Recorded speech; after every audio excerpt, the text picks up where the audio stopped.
Today, for the first time ever, I am going to react to a video from the YouTube channel I Will Teach You to Be Rich. And the video is titled, Why I Don't Own a House as a Multimillionaire. So I think that sounds really interesting. So I'll go through and give you my honest reactions and input and feedback as somebody who has mentored women around their finances for the last 20 plus years, and as somebody who has owned over 35 properties all around the United States and is now a multimillionaire myself that does own my own house. So I'm super curious to see what he has to say. If you're curious too, let's tap the like button and dive in. I'm a multimillionaire and I don't own my house and I don't invest in any property. But why? Isn't a house a great investment? Isn't buying property a great place to put your money? And surely it's better than throwing your money away on rent, right? Well, that's interesting. Okay, so he doesn't own any real estate, doesn't own his own house, doesn't own any rental property. Love the video editing. I like how he has the, the letters there in the frame of the video. That's pretty cool. I don't necessarily think that when you're renting, you're throwing money away. I think in some situations, it just totally makes sense, especially if you're renting in an area where you don't know if you want to stay for a long time. You're kind of, buying patience. And in some areas, it just, doesn't pencil out. So I think in some cases, it absolutely makes sense to rent. It's not necessarily just throwing your money away. I mean, when you buy a house, in the short term, it's often more expensive than renting, and you're going to have things like insurance and property taxes, even if you don't have a mortgage, that, those are expenses that you can never get rid of, at least as long as you want to keep your house insured. So are you throwing money away on property taxes? I mean, it's just part of the equation, right? Now, the studies that I've seen that show the difference in net wealth between people who own their own home and all they ever own is their own home, and people that never own real estate, is that statistically the people who owned their own home end up with like orders of magnitude more net wealth when they retire. So for a lot of people, their own house is their biggest asset, and it's kind of like the keys to being able to have a successful retirement. That's not the only path, and apparently it's not the path he's on. So let's see what else he says. Well, when you run the numbers, that's actually often wrong. And I've been saying this for years on my podcast, in my book, even on my Netflix show. You've been lied to about buying property. And in this video, I'm going to break down once and for all the 4 main parts that you need to know so that by the end, you'll have a clear idea of the true costs of buying a house. You've been lied to. I don't know that anybody is like deliberately trying to pull one over on you by encouraging you to own your own home. But I do think it makes sense to run the numbers and look at different scenarios and see what fits your situation best. So I'm curious to see how he breaks it down. And it sounds like he's going to have a very intelligent presentation of this. And what you should do. Starting with part 1, the dream you've been sold. What is the American dream? If you're like most people, you picture a single family home with a white picket fence and 2.5 kids and a dog. Think about it. That is not an accident. Where did that dream come from? That dream is the result of decades of marketing. Some people might even call it propaganda, including from one of the most corrupt organizations in the world, the National Association of Realtors. They just had $1 billion+ judgment filed against them, by the way. Let me explain what I mean. Most people in the world do not live in single family homes like we do in America, and yet we believe this is the only measure of success. Next up, think about the numbers themselves. Decades ago, your parents' generation, certainly their parents. I do think it's very interesting that the idea of the American dream, like where did that come from? It's realtor propaganda. That's an interesting idea. I never thought about it that way. It's where do these things come from? Like we're taught that, retirement age is 65. That's kind of been embedded in a lot of people. Well, where did that came from? That came from the Social Security Act in 1935, where at the time, the average lifespan was, I think, like 60. And so they set 65 as the retirement age because then most people wouldn't need it. And if you did, then you wouldn't need it very long. And now that people are living longer, that's part of why the Social Security system's kind of breaking down. So I've never heard that the American dream is real estate agent propaganda, but I'm interested in the idea. It could be, you know. A house would cost roughly 2.5x your annual income. People would put down 20%, and the total monthly payments would be about or less than 30% of your gross income, which includes mortgage, maintenance, insurance, taxes, all of it. Let me give you an example with some real numbers. If you make $50,000 a year, gross income before taxes, that means that your house would cost $125,000. Do you know any houses right now that you'd want to live in for $125,000? Yes. There are places with houses for $125,000 that I would totally live in. Now, right here in the Bay Area, San Francisco Bay Area, where I'm from and where I live, like it'd be hard to make that happen. This is one of the most expensive areas in the world. And here I am choosing to pay through the nose for that privilege. But there are other places in the world where you can obviously get houses for a lot cheaper, even $125,000. In fact, I did a buying tour to Buffalo, New York, and brought clients with me looking at different real estate deals. And one of my clients was able to buy a house, an entire house, all cash, for $9,000. So I'm not saying it's easy, but I don't think it's impossible or outside the realm of possibility. But I hear what he's saying. I mean, the truth of the matter is that prices, especially home prices, have way outpaced the increase in the average salaries and wages. And that's true. That's totally true. Does that mean you shouldn't buy a house? I don't know, but it is something you have to contend with. It is a much bigger hurdle in a lot of cases, percentage-wise, than it might have been for, the previous generations. And in that same example of $50K a year income, you'd put $25,000 down, and your total monthly payments would be $1,250 per month. Okay, you might not be able to easily find a place to buy for that, but can you easily find a place to rent for that? I mean, it's like rents have gone up too, right? Have you ever seen a house like that in your entire lifetime?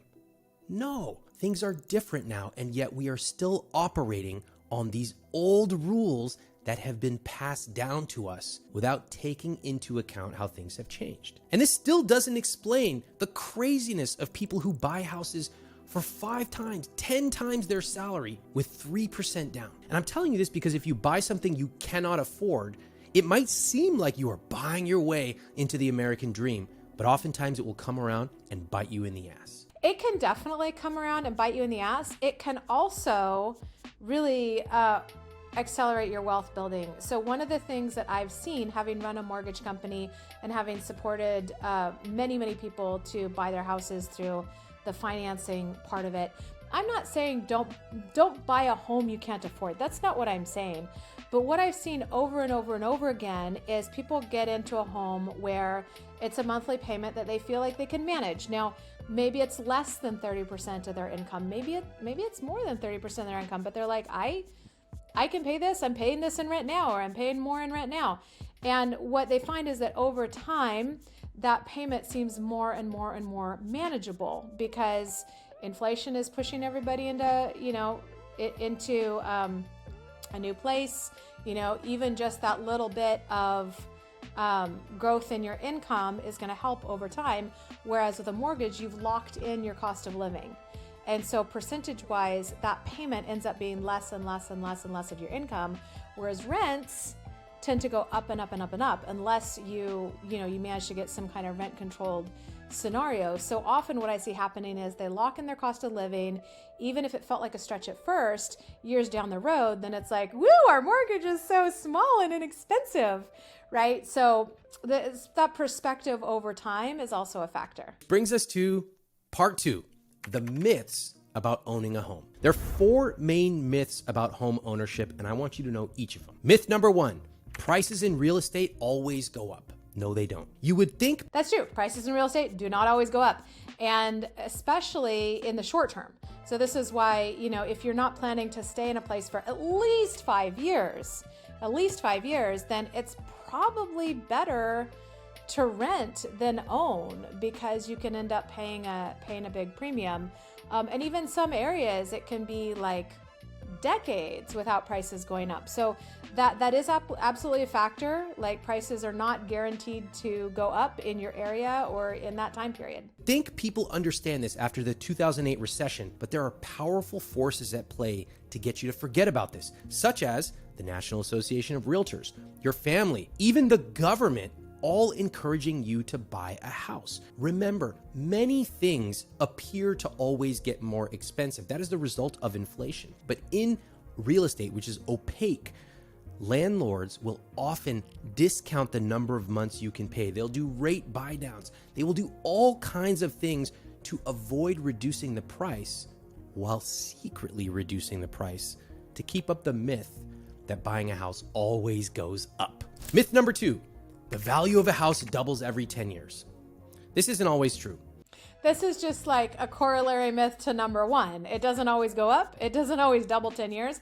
I don't even know where that came from. I mean, you can look at historical appreciation rates in the areas that you're in. But if you're buying a house to live in, okay, stick with me here. You're buying a house to live in long term.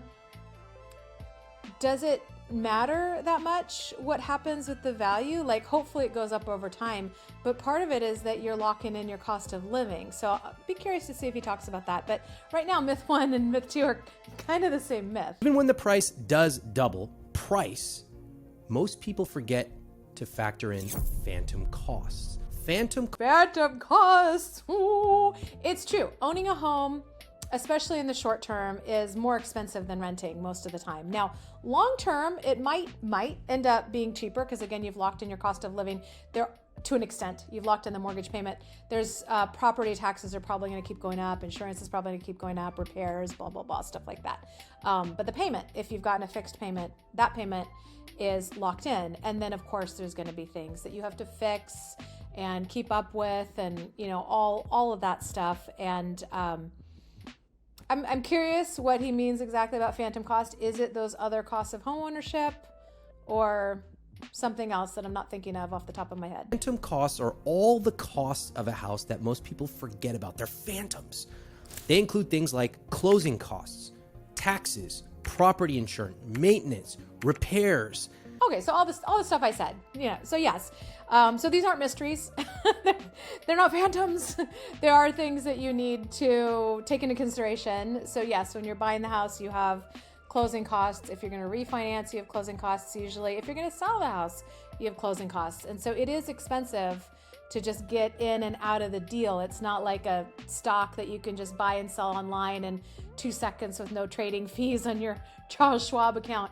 It's, it's costly to transact, to buy and sell. And then there's repairs and maintenance, taxes, insurance, utilities, all of those things. Yes, those are parts of home ownership. Yes, you're right. You want to factor those in. The gas to drive to Home Depot that you use and your time, and of course, the cost, the opportunity cost of that down payment and what you could have made if you simply invested it in an S&P 500 index fund. Ooh, I love that he's talking about opportunity cost, because this is an area that most people don't think of, that costs them so much money. Is like, what else could you have done with that money if you didn't do this, right? And sometimes that's one of the biggest money leaks of all. So I like that he's mentioning it. So if you weren't going to buy this house, what other things could you do with that money, and would that possibly be better?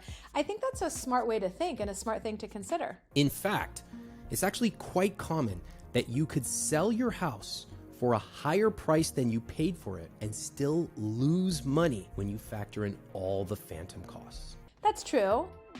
Like, if you look at, the repairs and everything you've done, like, let's say you're looking at it as, I'm just going to do a flip, right? So if you're just flipping a house and you're just looking purely profit, you want to look at not only what you're paying for the house, but also the buying costs, the closing costs on the buy, the closing costs on the sell, the holding costs, the fix-up costs, right? And so when you factor all of that in, you could end up losing money. Now, what he's not considering, especially when it comes to like taxes and insurance, that's part of your payment, is that you're also getting a place to live, and there's value in that.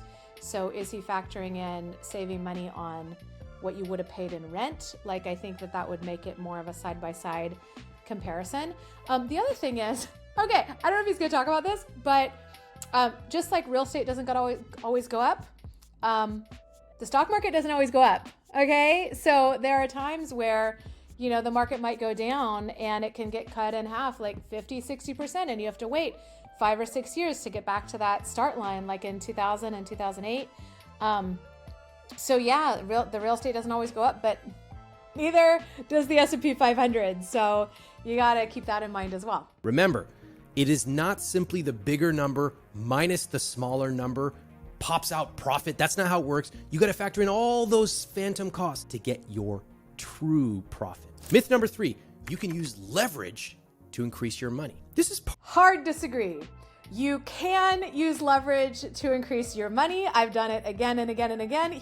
There's no way he can convince me that that's not the case, because leverage is one of the biggest benefits of real estate. That's why like 90% of millionaires made their money in real estate. It's one of the best things about this asset class that helps offset the risks and the hassle factor of real estate. So like, I'll keep an open mind and listen to what he says, but I think the leverage potential is powerful. So partially true. And homeowners often point to leverage as a key benefit. You can put $20,000 down for a $100,000 house.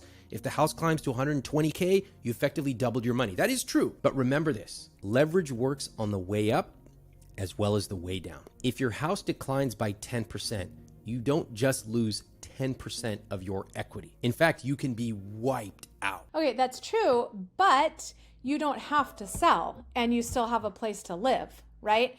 So when I was looking at buying this place, it was crazy. In fact, I did a whole other YouTube video on why we bought a house in like the worst seller's market. Seller's market being it's good for them as sellers, not so good for me as a buyer, right? So like in an area that's been going up like 39% year over year. So like crazy, people just like flinging money at properties and bidding over asking with like no contingencies. Like the worst time to buy a house, right? And yet this was when the opportunity presented itself to me where we could look at like renting another place. This is outside of our place in Silicon Valley. We could look at renting somewhere. We could look at buying somewhere. And I had to look at like, you know, I'm facing possibly being priced out of this market. You know, if the rents and the costs keep going up, then I'm looking at moving farther and farther and farther away from my family, because this is where my family is based. And so I'd like to stay closer in the area if I can. And I thought, okay, well, what happens if I buy this house for like, you know, $1.6 million and then it goes down to 1.2? How am I going to feel? Well, I'm not going to love it, obviously. But on the other hand, I'm not buying it so that it'll increase in value. I'm buying it so that I have a place to live in the area I want to live for a payment I can afford. And now I'm not risking getting like kicked out of my area. This happened with my grandma's house. So I grew up in Orinda. I grew up in the same house as my grandma. And it was great. It was like our family house, you know, and like my parents lived there for a while. My aunts lived there and cousins. And so it's this big, like multi-generational house, and it was fantastic.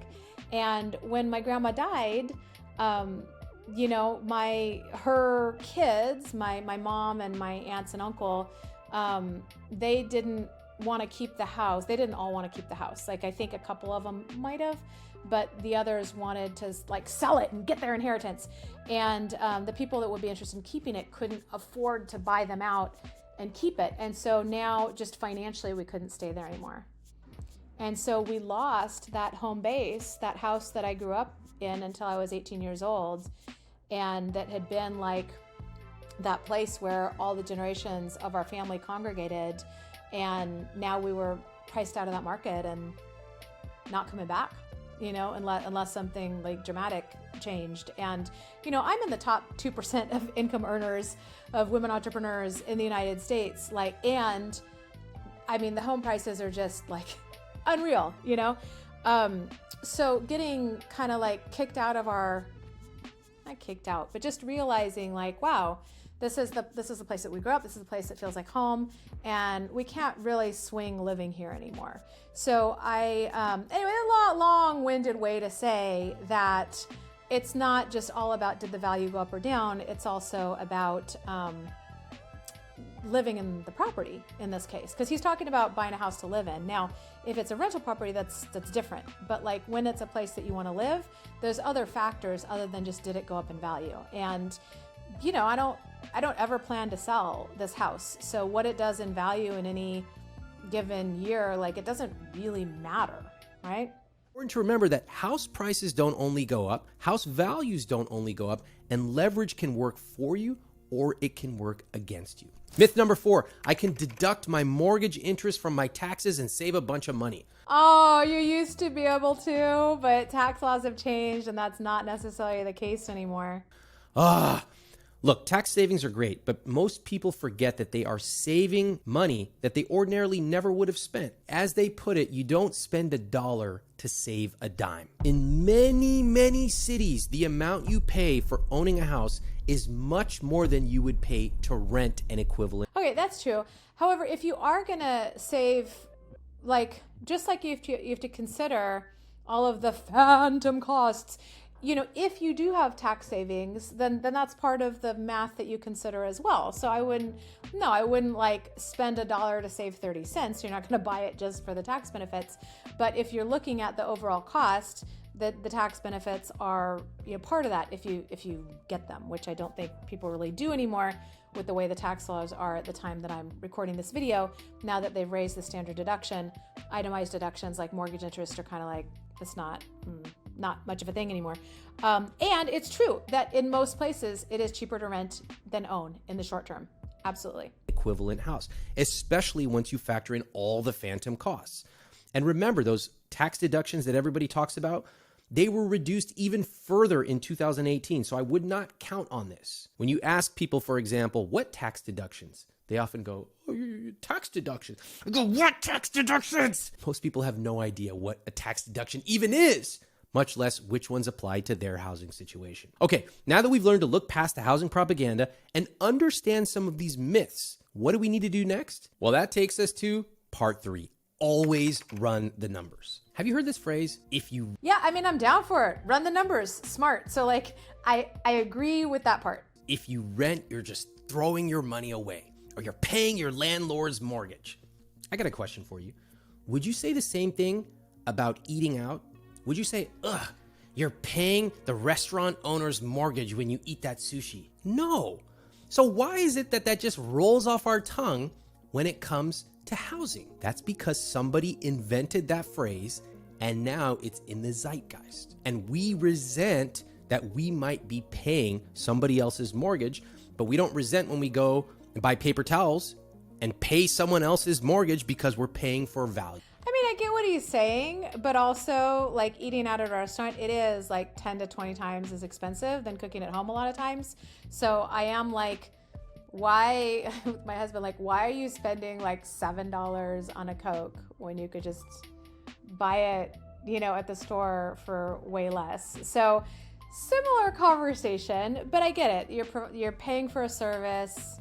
I'm on board with that part. Now, this is really important. I want you to pay close attention, especially when you are talking about high cost of living cities like New York, LA, San Francisco, 3 cities I have lived in. Buying can be way more expensive than renting. In fact, it might not make financial sense at all. I'll give you an example. When I was living in New York City, I kept a very close eye on real estate. I was renting a nice place, and I saw that there was a unit right next door. Same view, same square footage, same number of bedrooms and bathrooms, and I tracked it. It would have cost me 2.2 times more to own than what I was paying in rent. Let's just say I was paying $3,000 a month in rent. It would have cost me $6,600 a month to own an equivalent property. You know what I did instead? I said, first of all, I like renting. If I have a problem, I just text my landlord. And second, I took the $3,600 extra dollars I would have spent owning and I just invested it in the market. And guess what? I made more money doing that, renting and investing the difference, than I would have owning. Yeah, it makes sense, right? So I like that he did that he actually like took the difference and invested it. And that is a really cool hack, because a lot of people, when they save money, they don't really save it. They just spend it on something else. So unless you've actually moved it over into like investing it and growing for you, you haven't like really saved it. But in this case, he did. He's like, I'm going to go put it in the market. Because of the time he got in the market, that worked out for him. It would have been very different if he got into the market at the peak of 2000 or 2008 before the crash, and then like not so awesome as much, right? It would have ultimately ended up good because he would have recovered and it, would have come back and everything. But he might feel differently, right? Because of the recency bias on, this decision paid off. If it had gone a different way and not paid off, he might feel different. The other thing that he's not paying attention to or not addressing is okay, so let's say he's paying twice as much for this thing. Part of that is that part of the mortgage is you are paying down the mortgage. So you're building equity. Some of that is ultimately going back into your pocket or going back into building the asset. Hopefully, unless it does come down a lot in value, like he's talking about, which I guess it could. But most of the time, like you're actually building something with that. You also get other benefits of home ownership, like getting to do what you want with the place, and other hassles, like if the toilet, something happens with the toilet, you have to fix it versus calling your landlord. So, there's pros and cons, and he's chosen like what feels best for him, and that's great. But I think that you need to consider the whole picture. No Home Depot trips, no renovations, no problems with the faucet, just living my life, texting my landlord, sitting back on the weekends and chilling, and investing $3,600 per month in the market. Look, I'm not saying your financial situation will be exactly the same, but if you buy a house without opening up a spreadsheet and entering some numbers, you are making a huge mistake. I want you to run the numbers. I want you to look at the home you're thinking of buying and calculate the true cost. That includes property taxes, which will go up, maintenance costs, which are unpredictable but still need to be factored in. Maintenance costs are unpredictable, but you do need to factor them in. I usually use like a 1 to 4% rule, like budgeting 1 to 4% of the purchase price for ongoing repairs, depending on how new or old or like what condition the property is in. Like if it's new and everything's great, then maybe 1%. If it's older and there's some stuff coming up, maybe more like 4%, right? But I think that what you also have to factor in is rent increases, right? So if you're going to compare it, like look at your lease. If you're like locked in, rent control, that's one thing. But if your rent is getting bumped up and up and up every year, there could be an inflection point where it's not as attractive and maybe he's not able to save that entire, $3,000 or whatever. Even the $25,000 roof repair that's going to happen 11 years from now. You need to properly account for that now. Mortgage payments, opportunity cost. Use this to work out the real monthly payment of owning a house. And then compare that number to the cost of renting a similar property. If owning is considerably more, then financially speaking, it might make sense to rent and invest the difference. On the other hand, you might discover that it makes great financial sense to own. If that's the case, God bless. But I want you to understand these numbers before you make the biggest purchase of your life. Now, what about property as an investment vehicle? What about buying a property and renting it out? Well, I will say that it can work, but you've got to really know your numbers. It can work. It works for so many people. So I do think that the real estate market's gotten more saturated, right? So it's harder to find a good cash flow deal, but it is like a legit proven way to build wealth. And in my experience, most landlords do not even know their own basic numbers, much less are they able to properly plan and set aside money and treat owning a property as a business. That's smart. Yeah, you want to do that. I had one real estate investor friend who was flipping properties in Napa, and in Napa, California. And so he'd get these properties, he'd get them like all clean and beautiful and like put all the repairs in and make them so nice and then sell them for more. And he made money, right? But like when we looked at the actual numbers, the reason he was making money was because that area just happened to be going up a lot. So he actually would have made the same amount of money if he had just bought a house that was in good shape, held it for a little bit, and sold it. And in the meantime, he's taking on all that risk and doing all that work. So yeah, I agree. Like you do want to factor all of those in, have a spreadsheet or budgeting software, or, whatever it is where you're accounting for all that. When I had all these different properties, there was a time where I actually had a separate checking account for each property. So I could just keep it really, really clear, like what the income and expenses for each property were, in addition to, putting it in accounting software like Quicken. But with any business, whether it's real estate, laundromat, coaching business, you want to know your numbers, right? It really, really helps. This is something that blows me away when I love watching Restaurant Impossible. I love watching Restaurant Impossible with my mom. This is one of our things that we do sometimes. And so Robert Irvine, this successful chef, he goes into these failing businesses and he's always like, well, what are your food costs? And what are your things? And like, what are your numbers? And people like 90% of the time, the restaurant owners are like, I don't know. It's like, you have a business. What makes it a business and not a hobby is the financial part. And so it's really important to know that. And so I totally agree with him on that. In fact, in my experience, over half of the people who write to me in financial trouble are there because of one of two things: their housing costs or how much they spend on their cars. So buying a house should be thought of as a purchase first, a very expensive purchase, and an investment second. Why? Why do you need to think about your house as a purchase, not an investment? Let me tell you, there are two reasons. First, the problem of risk. If your house is your biggest investment, then how diversified is your portfolio? Think about it. If you're paying $2,000 a month to a mortgage, are you investing $6,000 a month elsewhere to balance your risk? Of course not. Second, real estate in general offers a pretty poor return for individual investors.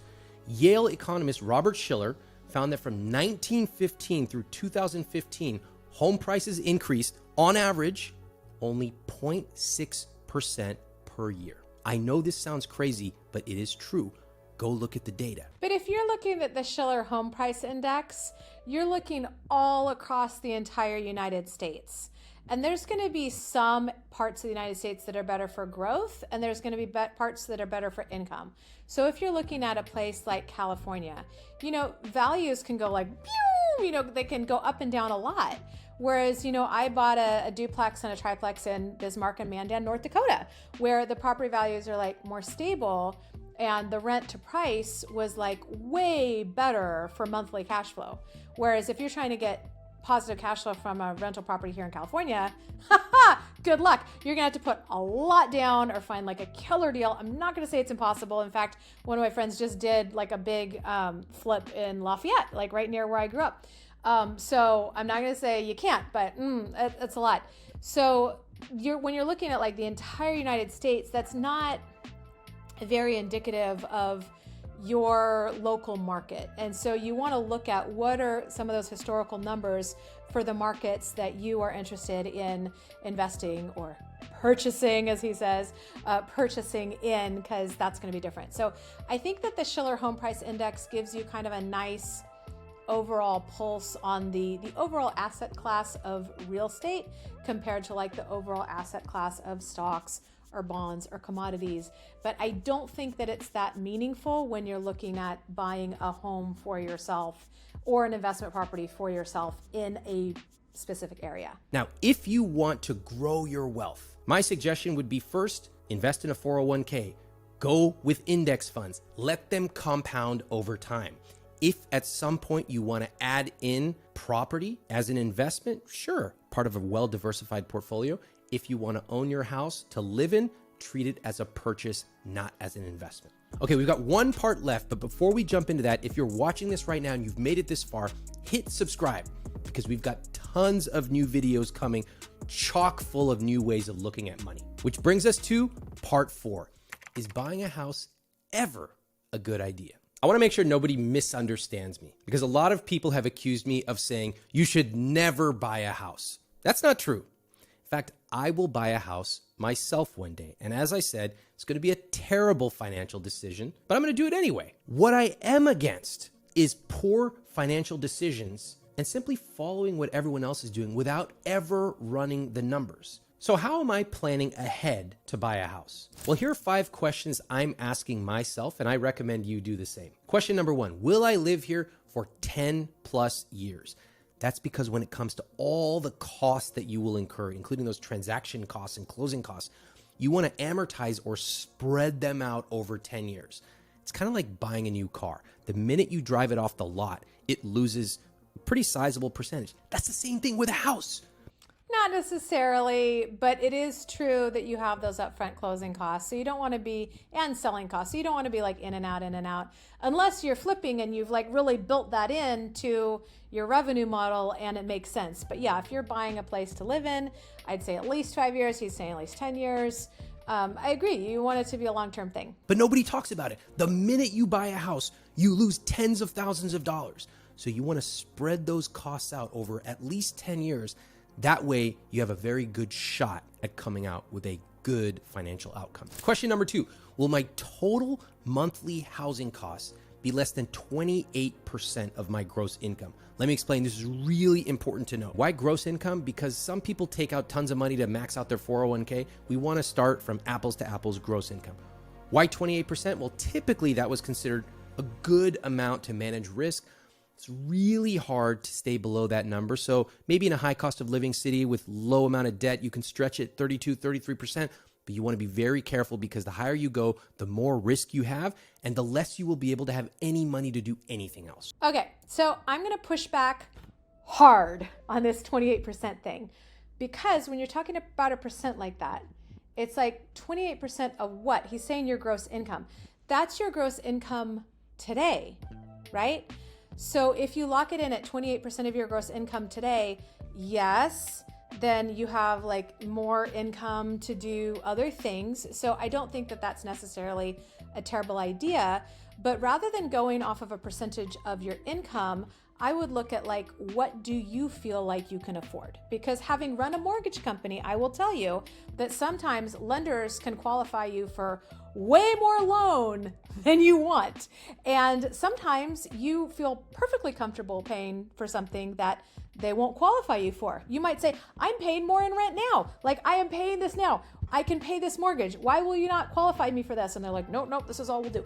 So I think that it's good to look at like, what do you feel like you can afford? Part of that might be like, what are you paying for your current mortgage or what are you paying for your current rent? And like, how does that feel? Does that feel abundant? Does that feel tight?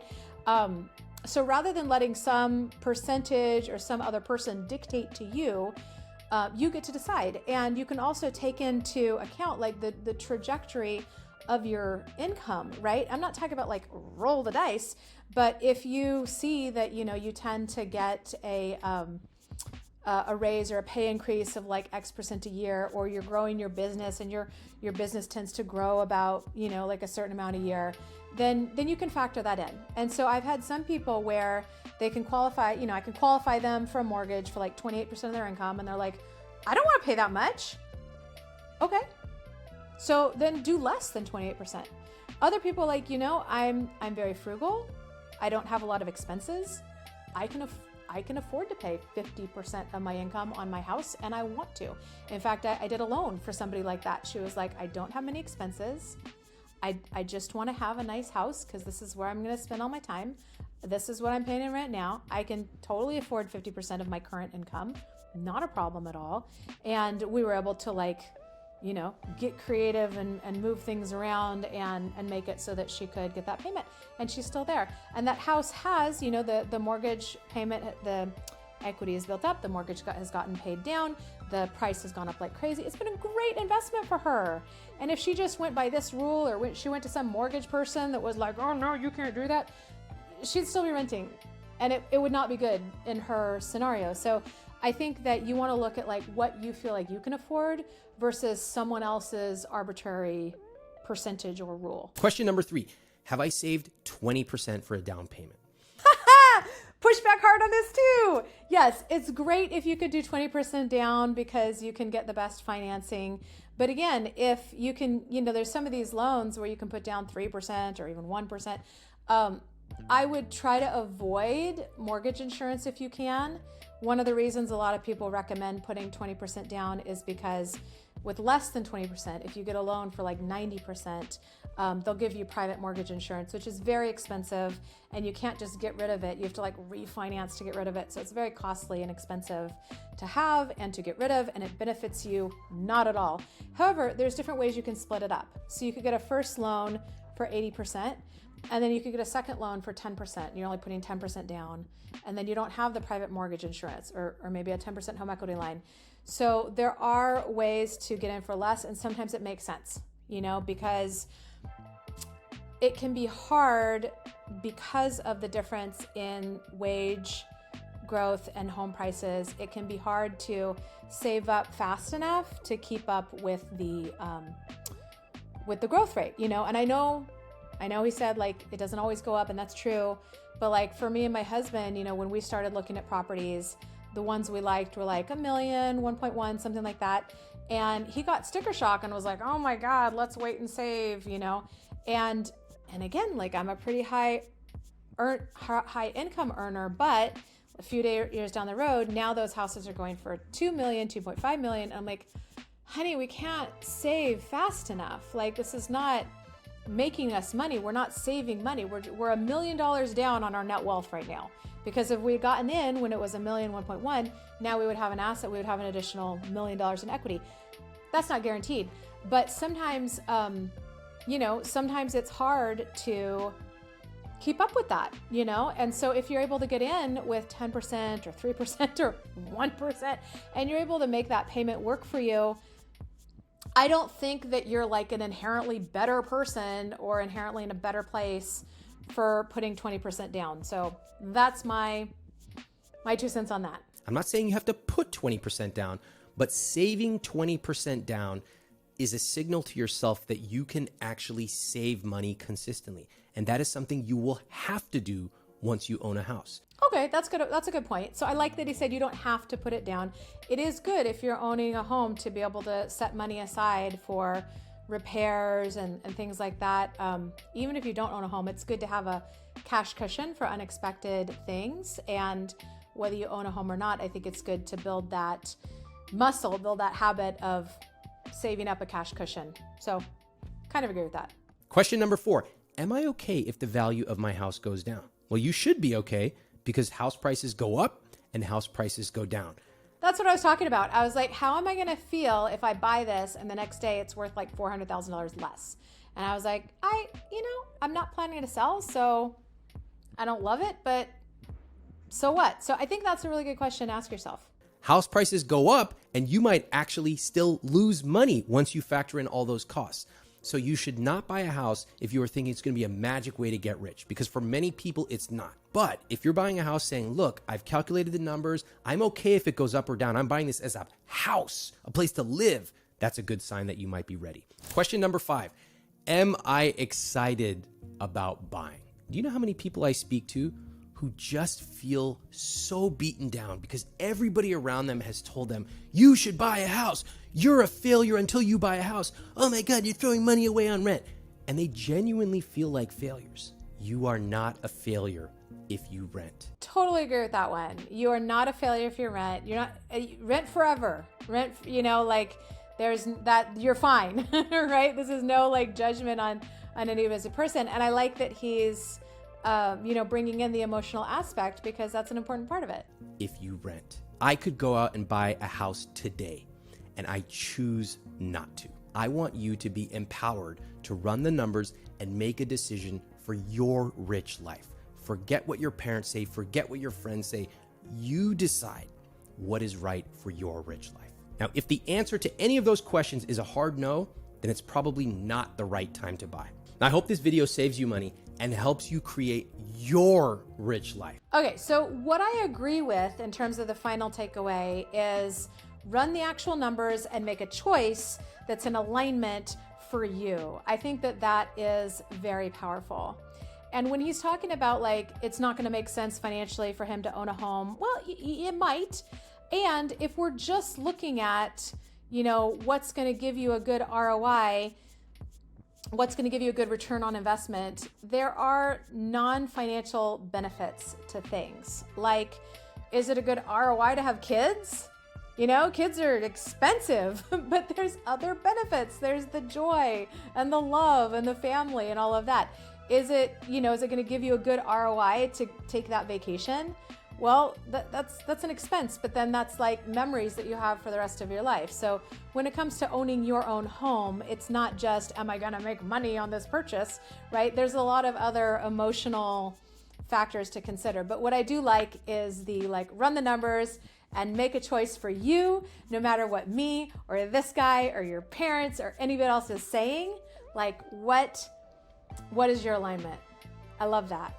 So if you found this interesting, go ahead and tap the like button for the YouTube algorithm. And if there's any other videos you want me to react to, let me know in the comments. Thanks for watching and have a beautiful day.